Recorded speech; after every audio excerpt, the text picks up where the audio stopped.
ဆွဲနေတာတော့ပါလို့ express နော် express ဒီမှာ express expressionism ဆိုဒီ That's what it is, Marshall. expressionism express ကိုကြည့်ရအောင်ဖြစ်တော့နော် expressionism ဆိုတာပေါ်လာ expressionism အဲ့ဆိုဆိုတာပုံစံဘာမှပန်းချတတ်မှလို့နော်အဲ့တော့ဘာလဲဆိုတော့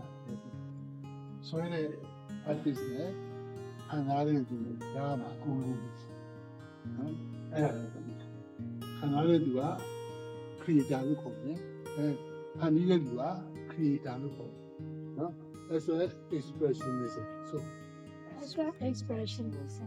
so That's what expression. အဲ့တော့ artist ကိုဒီဆွဲတဲ့လူကို creator လို့ခေါ်တယ်နော်ဖန်တီးတာနဲ့ဖန်ဆင်းတယ်ဖန်တီးတာကလူသားကနေပြီးတော့ဖန်တီးတာနော်လူသားကနေပြီးတော့ကိုယ့်ရဲ့စွမ်းအားနဲ့ကိုယ့်ကိုဖန်တီးယူတာနော်ဒီစိတ်မျိုးတွေဖန်တီးလို့ပါလေဖန်တီးမယ်သူကကိုလိုဖန်တီးတာတို့ကတော့ application ပြပေါ့ဖန်ဆင်းတယ်ဆိုတာတကူရှိတဲ့နတ်ဒေဝတာတွေကနေပြီးတော့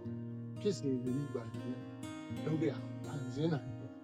နော်ရောင်ဖန်ဆင်းတာတော့ creator ဖန်ဆင်းတယ်ပေါ့ဘုံသိရမှာဘာပဲဖြစ်တယ်လဲ creator ဖန်တီးတဲ့စီအဲ့တော့ artist နော် artist ကဒီဆွဲတဲ့ဒီမှာမဟုတ်ဘူးတရားစားတဲ့ artist ကိုခေါ်တယ်ဟိုစာရေးစာရဲ့ artist ကိုခေါ်တယ်လူပညာဖန်တီးမှန်ရ